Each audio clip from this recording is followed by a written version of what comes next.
Quand je l'écoute, elle me transcende vraiment et elle me parle. Est-ce que toi, tu t'es déjà mangé un KO? Ouais, je me suis déjà pris un KO. UFC! Connerie ou réalité? Non, connerie.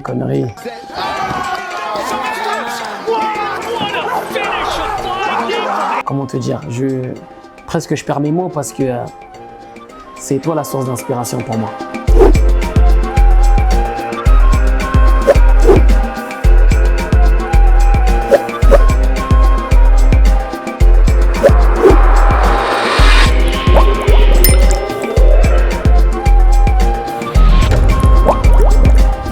Salut à tous, j'espère que vous allez bien.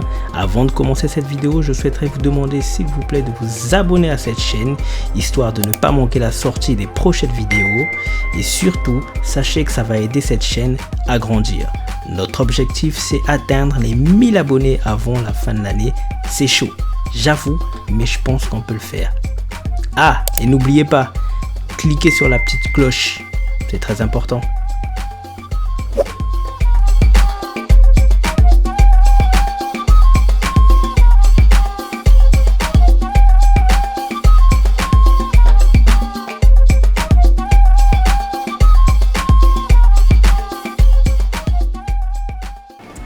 Bonjour Arnold Frérot.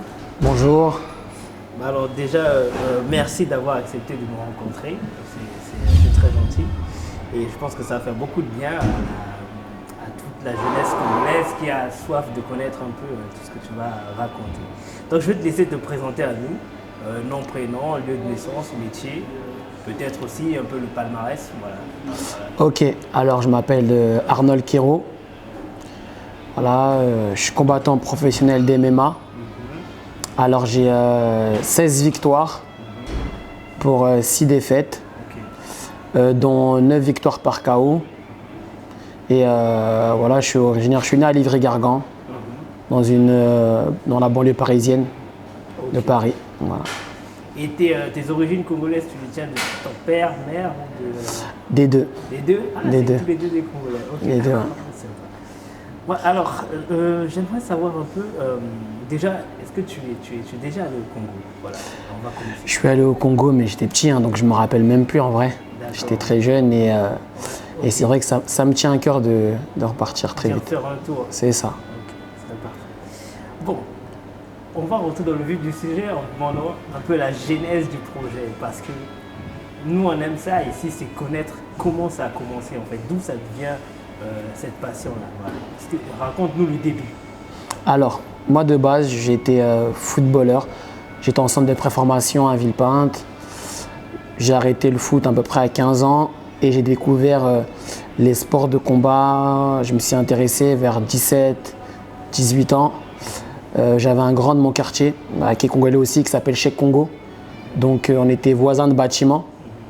Et il m'a inspiré, il m'a beaucoup influencé dans ce sport-là, l'MMA, comme lui, il pratiquait ce sport. Et donc, on avait un exemple. Voilà. Ok. Et donc, c'est ce grand-là qui t'a poussé à te mettre là-dedans. Et à l'âge de 17 ans 17 ans. Sérieusement, à l'âge de 17 ans? Non, sérieusement, à l'âge de 21 ans. 21 ans? C'est ça. Ce que j'aimerais savoir, c'est un peu par ton rapport à la... Je reviens sur la culture congolaise parce que ton sport ou ton métier nous intéresse, mais aussi surtout les origines congolaises nous intéressent parce que c'est la base de la chaîne.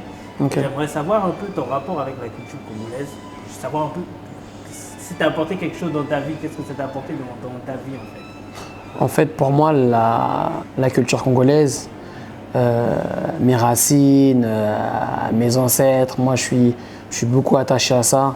C'est pour ça que de toute façon, on peut voir dans tous mes combats, quand je rentre, j'ai toujours mon drapeau du Congo avec moi. Donc pour moi, c'est vraiment quelque chose de très très très important de mettre mon pays à l'honneur toujours quand je combats. Là vraiment, ça me tient vraiment à cœur de revenir sur mes terres, quoi. C'est parfait, voilà. En fait. Je vois que ça, quelque part ça t'a poussé aussi, quoi. Et ça c'est vraiment important. Merci de le mentionner. Quand on est jeune, on a toujours une œuvre. Le cinéma, c'est efficace. On dit qu'une image, parfois, vaut plus que 1000 mots. Tu vois, et il y a des films qui nous marquent en tant qu'enfants. Et moi, j'aimerais savoir, est-ce que tu as une œuvre cinématographique qui t'a marqué en tant que combattant? C'est-à-dire, quand tu as vu ce film-là, tu t'es dit, merde, moi aussi, je veux combattre comme ce mec-là, je veux, voilà. Oui, exactement. Moi, c'était Jean-Claude Van Damme. C'était le film Blue Sport. Blue Sport. Ouais, franchement, ce film-là, il m'a vraiment marqué. Ouais, et là, tu t'es dit, moi aussi, je veux. coups de pied comme ça. Exactement. Après le film, je sortais dehors, je voulais me bagarrer, essayer les trucs, les collègues. Vraiment, ça m'a vraiment marqué. Ah ben, ok, Blue Sport, ça c'est parfait. Ok. Est-ce qu'avant de rentrer en scène, tu as un rituel de combat? Un rituel, un truc que tu fais, il y en a, ils prient, il y en a, ils vont aux toilettes, il y en a. Ouais. C'est quoi ce truc que tu fais quand on te laisse tes 5 minutes ou 10 minutes avant de monter? Ce truc. En fait, moi, j'essaye de penser un peu aux gens qui m'entourent, tous les gens qui ont fait des sacrifices pour que je sois là et je sois prêt le jour J. Je pense beaucoup à ma mère, à mon entourage familial. Et voilà, pour essayer de prendre toutes ces bonnes énergies et aller au combat pour tout donner et bien les représenter surtout et leur faire honneur. Que ce soit une victoire, une défaite, mon but c'est de tout donner et que tout le monde voie que vraiment j'étais parti pour représenter le mieux possible. Voilà. C'est intéressant, donc tu penses vraiment à ceux qui t'entourent, pour te donner de la force avant le combat, quoi. Exactement. Et ça, c'est ton petit rituel. Mais justement, j'aimerais rebondir là-dessus parce que on dit souvent que, je ne sais plus c'est dans quel animé que je regardais, et on disait souvent que le point, c'était sur la boxe. Voilà. Il y avait un gars qui disait le point d'un boxeur devient plus lourd quand il a quelque chose à défendre. Et en fait, il se trouve que dans la scène de ce que j'avais regardé, c'est qu'en fait, de ce film-là, c'est que ce boxeur-là, à ce moment-là, je crois qu'il y avait un problème avec... Soit sa femme était enceinte, soit un truc, bon, en tout cas, sa victoire dépendait de sa vie de couple. Et moi, j'ai vu que tu étais papa. Tu es papa d'une petite fille, si je ne dis pas n'importe quoi. C'est ça. Est-ce que tu sens que tes poings sont devenus plus lourds depuis que tu montes sur le ring? Parce que là, ton enjeu a changé, en fait. Tu te bats plus que pour toi, en fait. Est-ce que vraiment tu as senti un changement? Tu frappes plus fort. J'ai vu que ton surnom, c'était le pitbull. C'est ça. Est-ce que tu mords plus fort? En fait, vraiment, tout change. Vraiment, ma petite fille, aujourd'hui, c'est tout pour moi. Ma motivation, même de recombattre, c'est vraiment pour elle. D'abord pour moi, mais je sais qu'aujourd'hui, j'ai encore plus de force positive.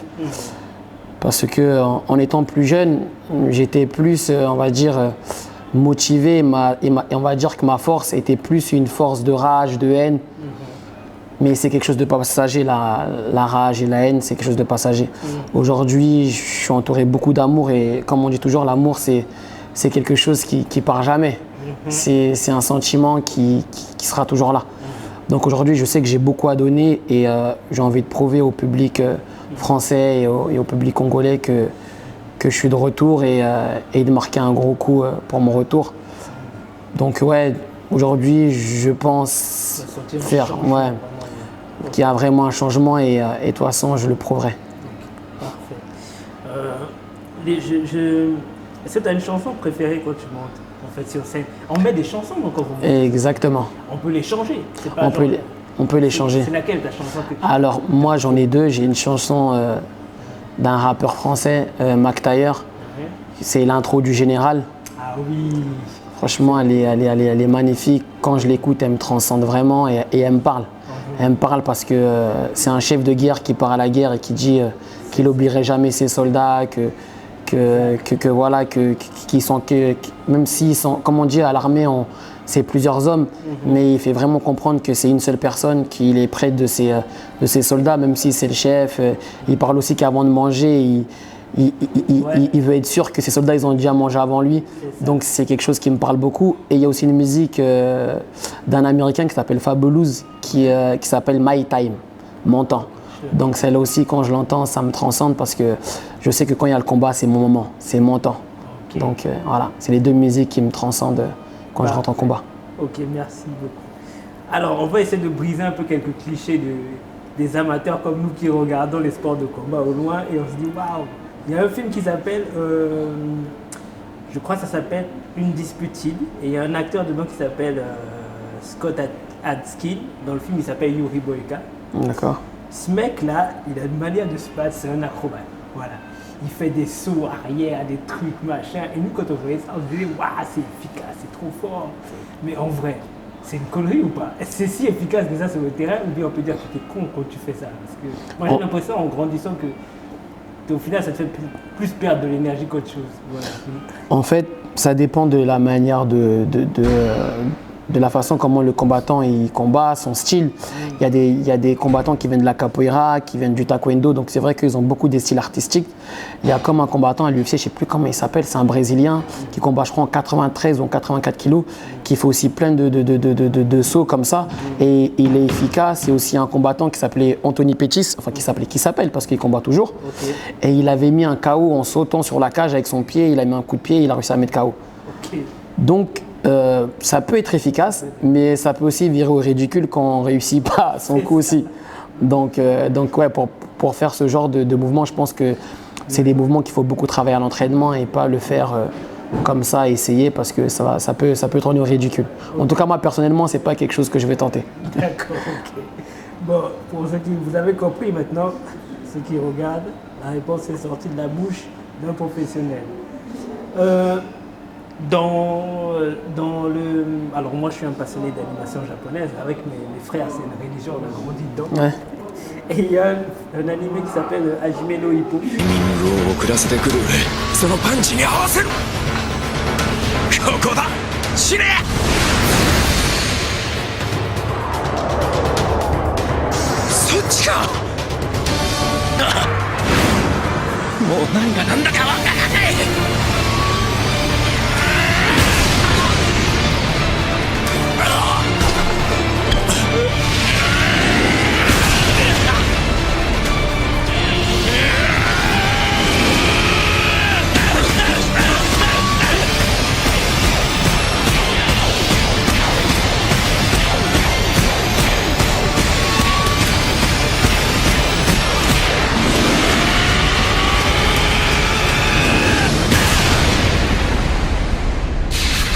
Sur la boxe. Ouais.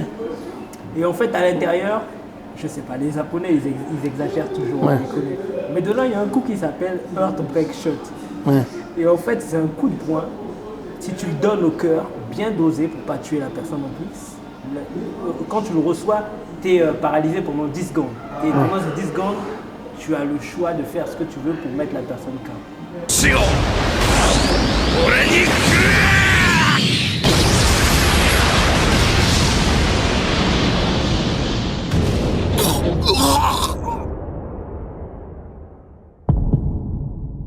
Just 見えたハートブレイクショット切り札がここに来て炸裂リカルドチャンピオンの時間が止まる開始の左無条件で当たるぜ行けエイジこの左は避けられない Vrai ou faux? Non, c'est faux. C'est faux? On est d'accord. C'est faux. Ah, C'est faux. Après, je pense que après un coup à la poitrine, au cœur, peut toujours être choquant. Ça peut, mais le fait de dire que ce coup-là te paralyse pendant 10 secondes, non, c'est faux. D'accord. Rapidement, la recherche, c'est Google. Ça reste de la fiction. Oh là là, je te jure. Ok, alors, est-ce que tu as déjà... j'ai dit que dans ton palmarès, tu parlais de 9 victoires par KO, c'est ça? Ouais, c'est ça. Donc, tu as déjà mis des gens KO. Ouais. Est-ce que toi, tu t'es déjà mangé un KO? Ouais, je me suis déjà pris un KO. C'était en Irlande. Ouais. Je me rappelle à l'époque, c'était un combat qui était important. Mon adversaire, il s'était blessé. Donc à la dernière minute, on m'a mis un adversaire qui était moins coté, qui était moins fort sur le papier. Donc je suis allé, et une chose qu'il ne faut vraiment pas faire, je suis allé un peu en sous-estimant. Donc je devais prendre un mec plus fort. Donc là on me met lui, bon je vais aller, je vais lui faire le combat, mais la motivation elle était un peu baissée. Et il m'a surpris en début de round. Donc premier round et voilà. Comment on se sent à ce moment-là quand on mange le KO?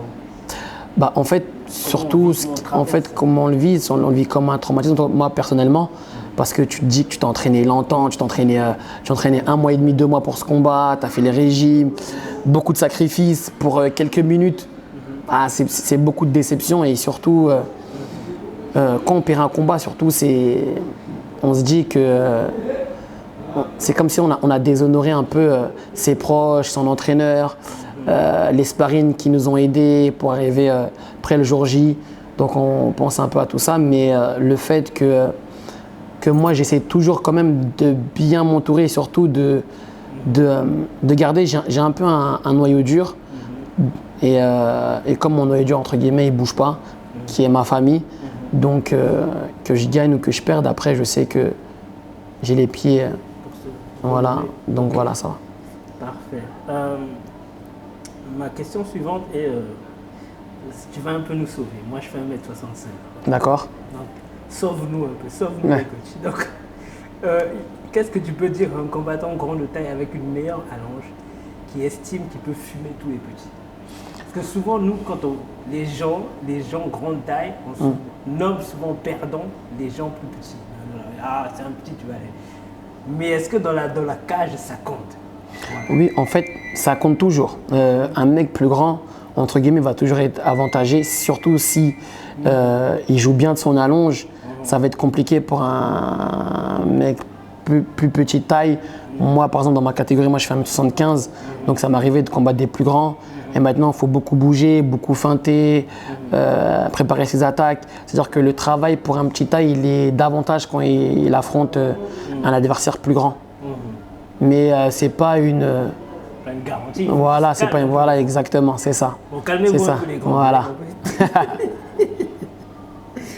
Alors, est-ce que je sais, moi, quand je regarde les combats, vous recevez beaucoup de coups. Ouais. Et en vrai, je m'entraînais un peu avec Lopez, justement. D'accord. Au pays, quand je suis rentré, c'est lui qui s'occupait de moi en coach, pour juste garder la forme. Parce qu'on mange très gras, je ne voulais pas revenir gros. Et du coup, mais parfois, il me dit, ouais, il faut barrer la garde. Je dis, mais oui, mais bien sûr, mais même quand tu as la garde, quand tu reçois un coup alors que tu gardes, ça fait quand même très mal. Donc je dis, oui, mais bon, non, faut t'habituer. Je dis, bon, bref, j'ai compris que vous, les professionnels, il y a quelque chose qui fait que vous êtes habitué à recevoir. Votre corps est formaté, il est préparé en fait. Et moi, je voulais savoir à peu près, est-ce que cette capacité-là à recevoir les coups dans la cage se décline dans la réalité? Est-ce que quelque part tu as senti que tu pouvais aussi laisser glisser, recevoir des choses dans ta réalité, c'est les difficultés de la vie, tout ça? Parce que justement dans la cage, tu reçois encore aussi beaucoup. Je ne sais pas s'il y a un chemin. En fait, si, clairement, parce que, en tout cas, moi, personnellement, pour ma part, de rentrer dans la cage, de me préparer, c'est moi, à chaque préparation, tu sors de ta zone de confort. Moi, quand je vois mon préparateur physique, là, ABD, Faucon Training, à qui je fais un big up, j'ai la boule au ventre. Quand je vois mon prof de pied-point, je vais aller m'entraîner avec lui en boxe taille, Christophe aussi, à qui je fais un big up, j'ai la boule au ventre. Et je sais qu'à chaque entraînement, je sors de ma zone de confort. Donc de sortir de sa zone de confort et de commencer à s'adapter dans cette zone de confort, de non-confort, je veux dire, et bah dans la vie de tous les jours, oui, ça te rend plus fort à accepter certaines choses, plus fort aussi à apprendre d'autres choses avec beaucoup d'apaisement. Donc oui, dans la vie de tous les jours, ça m'aide. Exactement. On va briser un autre cliché encore de films de combat que nous on croyait réel.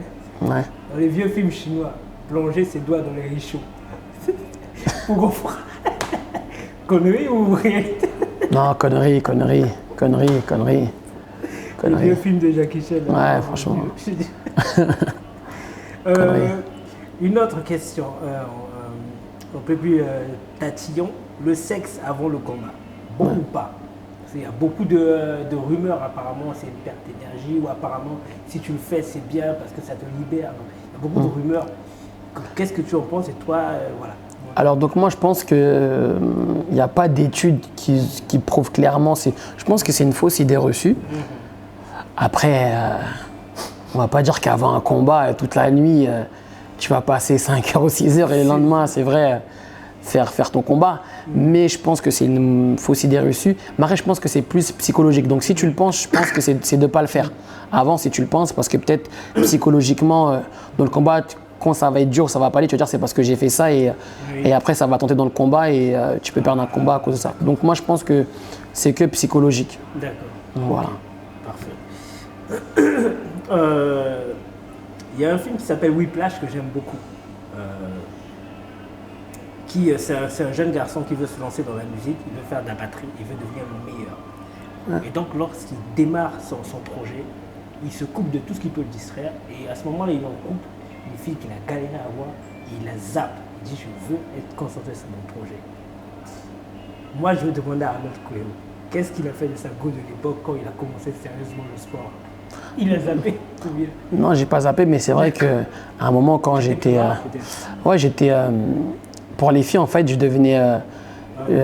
comment on va dire ça, pas très intéressant parce que quand la fille me fréquentait, elle voulait sortir, moi je m'entraînais 2 fois par jour, j'étais fatigué, je rentrais le soir, elle voulait aller en boîte, mais moi déjà de base je suis pas quelqu'un qui aime ces endroits-là, donc le fait que je devais me reposer, donc c'est vrai que les filles à l'époque me trouvaient très très ennuyeux parce que je rentrais, je préférais dormir, j'étais un peu vieux jeu, je préférais rester à la maison regarder un film ou aller faire un cinéma dans l'après-midi, mais ouais c'est vrai que les filles à l'époque quand je les fréquentais, elles me trouvaient pas trop, elles me trouvaient vieux jeu un peu.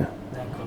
Ça dit que tu n'as pas coupé, mais en fait tu t'es vraiment mis de côté. Tu as mis plus de temps dans ta passion.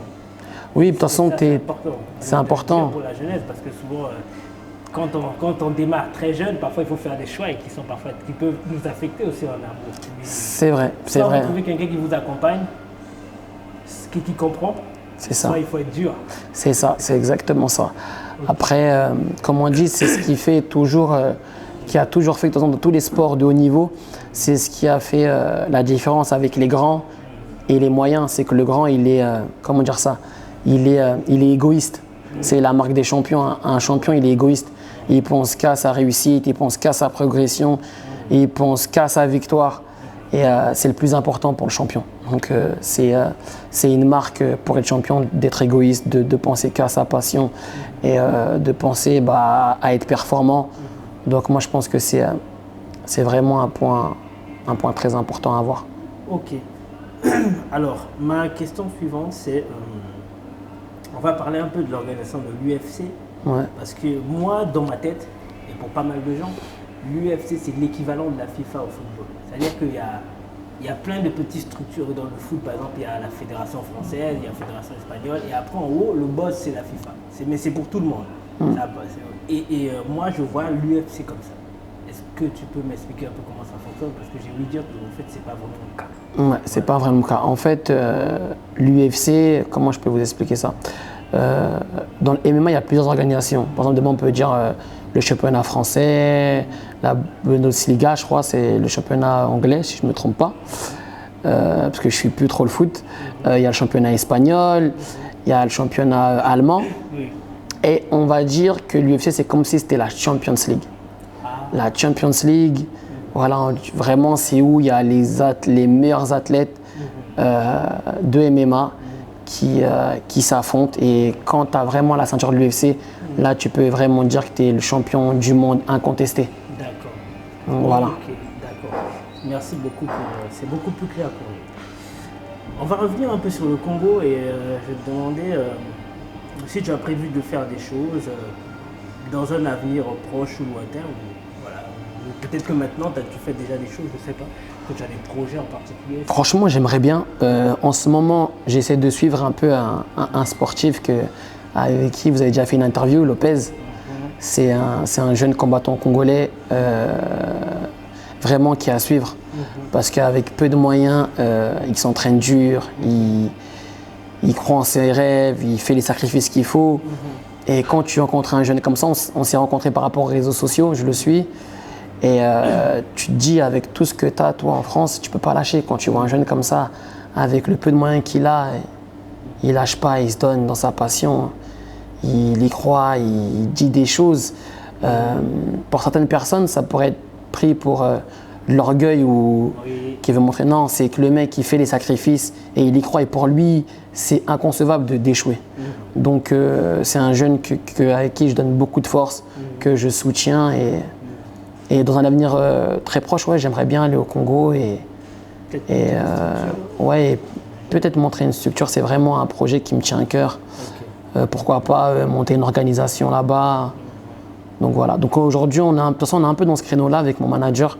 En ce moment, on est beaucoup basé sur ça, on va dire. On est sur certains projets pour ça. Donc voilà, ça va être une affaire à suivre. Ok, parfait. Alors, ma question suivante. Alors, on va peut-être...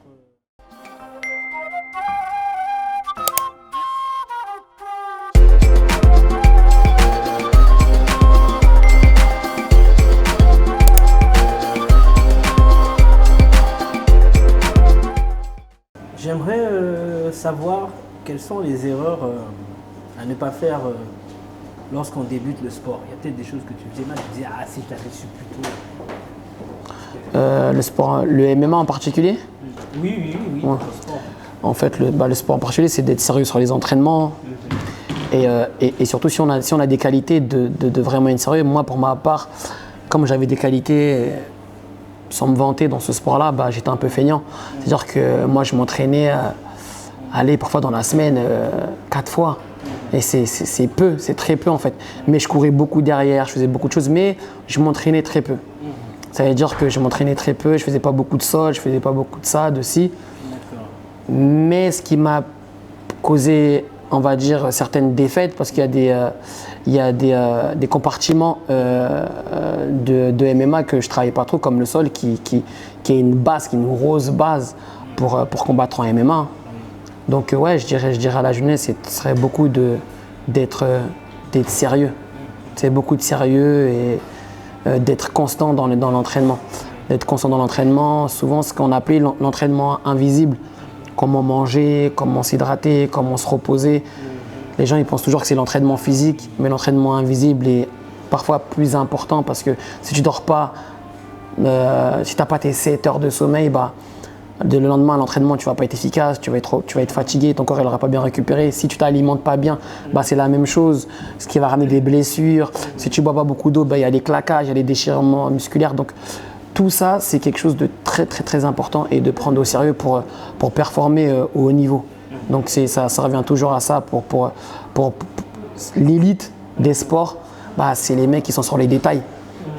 Donc, et aujourd'hui dans le foot, on a un exemple très concret qui est Cristiano Ronaldo.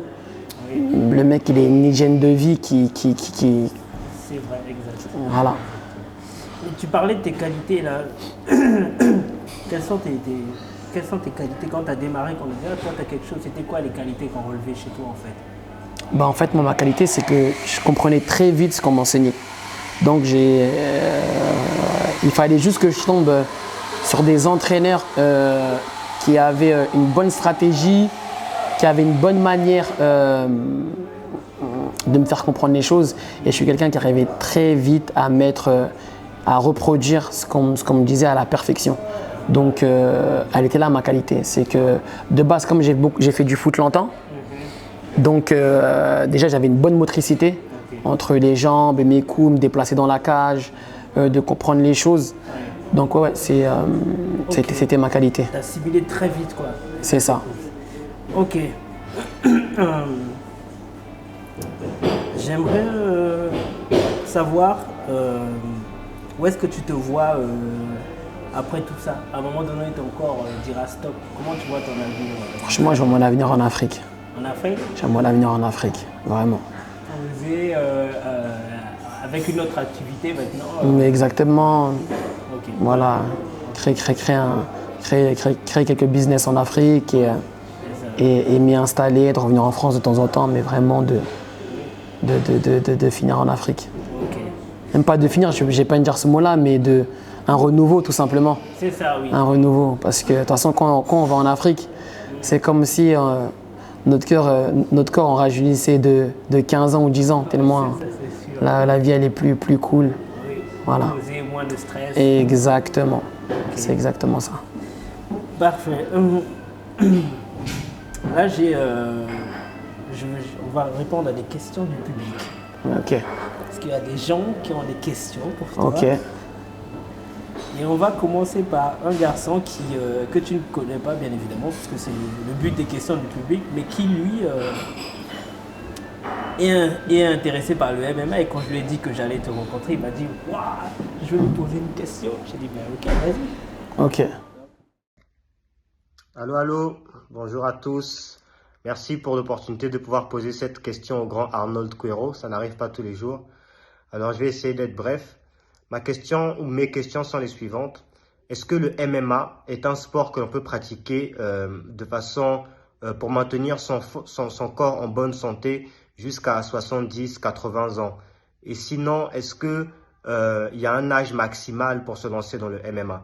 Je ne parle pas seulement de la partie compétition, mais aussi en tant que sport de façon globale, juste en tant que pratique sportive qui permet de maintenir le corps en bonne santé. Tous les autres arts martiaux sont praticables jusqu'à très tard dans la vie pour maintenir en forme. Est-ce que c'est aussi le cas du MMA? Parfois, on a l'impression que c'est juste là pour la bagarre, la castagne, mais que ça détruit le corps sur le long terme. Quand on regarde ça d'un point de vue du novice extérieur, quel est ton avis de professionnel là-dessus? Merci. Alors, Franchement, très bonne question, très pertinente et c'est avec plaisir que je vais répondre à ta question. C'est une très bonne question. JB, il s'appelle. Ok, JB, en tout cas, très bonne question et je vais te répondre à ta question. Oui, le MMA, c'est un sport que on peut découvrir très tard et qu'on peut faire très tard pour maintenir pour se maintenir le corps, pour garder sa forme physique, en sachant que le MMA, c'est le mix martial art. C'est un mix de tous les sports de combat. Ça veut dire que c'est du judo, il y a de la lutte, il y a de la boxe anglaise, de la boxe pied-point, du jiu-jitsu brésilien. Donc oui, c'est un sport qu'on peut pratiquer très tard et c'est un sport aussi qu'on peut pratiquer juste pour sa forme physique. Et surtout, souvent, les gens pensent que le MMA, c'est un peu un sport de brute. Mais ce qu'il faut juste rappeler un peu au public novice qui ne connaissent pas ce sport-là, c'est un mélange de tous les sports de combat, de tous les arts martiaux. Donc voilà, c'était un peu une vision que Bruce Lee avait à l'époque. Comme on sait que Bruce Lee, il avait au moins 20 ans sur son époque. Et lui, il en parlait déjà il disait toujours que chaque art martial avait un défaut parce qu'il y avait toujours une fin. Par exemple, le karaté, c'était un bon sport, mais il disait si tu vas au sol, qu'est-ce que tu fais puisque tu fais du karaté? La boxe anglaise, il n'y avait que les points, donc il disait qu'est-ce que tu fais si tu te prends des coups de pied? Et ben pour lui, il devait avoir un sport qui pouvait rassembler tout ça, qui n'avait pas de fin en fait. Et à l'époque, quand il en parlait, comme on dit toujours, hein, les surdoués au début sont toujours pris pour des fous. Donc quand il parlait de ça, les gens disaient de quoi il parle. Et des années après, sa vision était exacte, puisqu'aujourd'hui, il y a le mix martial art qui n'a pas de fin en fait. Donc voilà. Super, merci beaucoup. Deuxième question. Salut à toi mon grand, le king, le warrior, le roi de l'empire brique par brique, Arnold Cuero. Salut mon grand. J'ose croire que tu vas bien mon grand, en tout cas moi de mon côté, c'est la forme en tout cas, ça se voit. Alors mon grand, je profite de cette interview de te poser une question qui fort longtemps me traverse l'esprit, me fait travailler un peu. Qui est de savoir d'où te viens-tu, cette motivation de croire en une personne fictive. Je vais dire une personne que tu n'as jamais vue, une personne que tu vois juste via un appel vidéo, Messenger, vous échangez juste quelques messages, notes vocales ou encore écrits. Mais tu as cette motivation de croire en une telle personne, d'investir sur la personne, de te dire que demain, cette personne deviendra quelqu'un de très motivante. Cette personne deviendra une source d'inspiration pour les autres, pour les générations à venir, surtout dans le cadre que nous partageons en commun, qui est le cadre sportif. Et donc, c'est ça ma question, mon grand. Et j'ose croire que par tes mots, j'aurai la réponse là-dessus. Merci. Alors, Donc c'est quelque chose de très touchant qui me touche parce que c'est vrai que Lopez, pour moi, c'est un petit frère que j'ai découvert sur les réseaux sociaux. C'est vrai qu'on ne s'est jamais vu physiquement comme il le stipule dans cette vidéo. Déjà d'une, de croire en toi. Déjà d'une, on vient du même pays qui est le Congo. Donc pour moi, de suivre un jeune de mon pays, du pays où viennent mes parents, ma mère, mon père, tout ça, ça me parle beaucoup. Donc de voir ta motivation surtout, comme j'ai en parlé tout à l'heure, pour moi c'est comme une obligation. Et c'est quelque chose de tout à fait naturel et normal parce que moi aussi, dans ma vie, on m'a beaucoup aidé. On m'a beaucoup aidé, on m'a beaucoup apporté, on m'a beaucoup inspiré. J'ai eu de la chance d'être bien entouré, hein, d'être bien entouré par mon grand frère qui m'a beaucoup suivi. Comme je le dis tout à l'heure, par un grand de mon quartier qui s'appelle Chez Congo, qui a beaucoup partagé son expérience avec nous, qui nous a beaucoup conseillé. Donc, pour moi, Lopez, pour revenir à ta question, comment te dire, presque je perds mes mots parce que c'est toi la source d'inspiration pour moi. Vraiment, tu es mon petit frère, mais c'est vraiment toi la source d'inspiration parce que, comme je le dis, avec rien, tu fais beaucoup. Donc, si moi aujourd'hui je peux rajouter ma petite pierre à l'édifice pour que tu progresses encore plus, bah, pour moi c'est tout à fait normal de le faire. Donc voilà, j'espère que j'ai répondu à ta question et à très vite. À très vite. Merci beaucoup. Alors, je ne sais pas si c'est moi qui ai mal lu, mais il y a quelque part dans tes bios, pendant que je faisais mes recherches, j'ai vu qu'il y avait un lien avec Fernand Lopez. Oui. Qu'est-ce qu'il a... Voilà. Parle-nous de ça. Ok, Fernand Lopez, bah, c'était un de mes coachs avec qui j'étais pendant à peu près 3 ans. Voilà, avec lui, bah, en fait, c'est là vraiment où j'ai compris ce qui était un peu la stratégie. J'ai compris cet aspect-là du combat. Avant, je combattais plus sous les émotions. Tu sais, je montais, j'étais brut et tout. Et là, j'ai compris que, tu vois, lui vraiment, il m'a inculqué ça, que dans un combat, il y a une stratégie. Que voilà, tu dois tenir une stratégie par rapport à ton adversaire, que chaque combat, tu ne peux pas combattre pareil. Par exemple, un mec, si c'est un droitier, c'est plus de tourner sur sa gauche. S'il est plus au sol, c'est plus de se déplacer pour pas qu'il t'attrape. Donc, avec ce coach-là, j'ai beaucoup appris cet aspect-là. Et voilà, il m'a beaucoup apporté. Pendant 3 ans. Ouais. Et c'est fini parce que tu as voulu aller ailleurs ou bien tu n'es pas obligé de rentrer dans les détails, Ouais. c'est ta envie. Non, non, il n'y a pas de souci. Non, je suis juste parti parce que moi aussi, on va dire qu'à un moment de ma carrière, on va dire que c'est pas que je cherchais du renouveau, mais on va dire que j'étais sur une phase personnelle où j'avais plus trop la tête à ça. D'accord, ok. J'avais plus trop la tête à ça. Ok, Exactement. parfait. Ben, merci beaucoup. Moi, j'aimerais poser une autre question. Ouais. Peut-être un peu absurde, mais bon. J'ai un ami qui faisait, comment on appelle ça, Krav Maga, il y a très longtemps, et qui D'accord. rentrait chez lui à la maison avec un os cassé, Ouais. du tibia. D'accord.